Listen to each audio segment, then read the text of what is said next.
В арт-фойе Абхазского театра непривычно многолюдно. Вместо большой сцены – камерное пространство у витража. Зрители находятся на расстоянии вытянутой руки от артиста. Такой формат назвали моноопера. Это попытка объединить в одной программе совершенно разные жанры от классических арий до народных песен.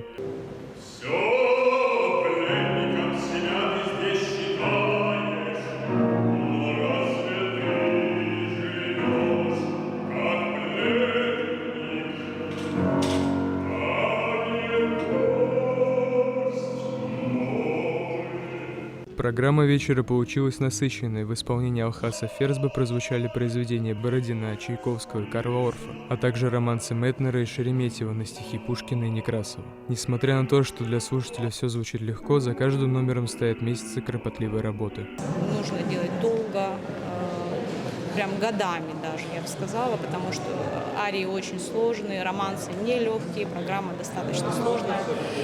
И вообще Алхаса Ферсбе репертуар отличается сложностью. Для самого Алхаса Ферсбе этот выход стал особенным. Последний год он работает в труппе Абхазского театра, но в таком сольном формате перед местной публикой выступает впервые. Безусловно, в театре атмосфера сама настраивает даже слушателя, зрителя, также и артиста любого.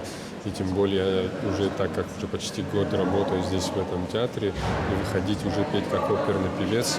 С одной стороны, мне легче было как бы в своем доме, с другой стороны, все равно это чуть-чуть другая специфика, свои сложности.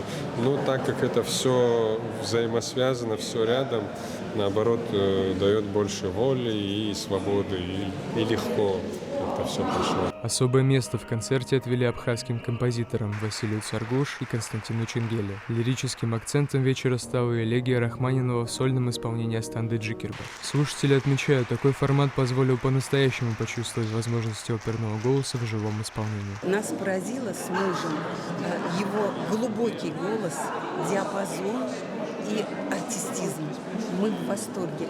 И вот сегодняшний концерт, конечно, мы получили от этого концерта эстетическое удовольствие. Этот концерт стал частью большого арт-проекта театра, цель которого — знакомить зрителей с классическим искусством в неформальной обстановке в фойе. Арестит Каракасиди, Абаза ТВ.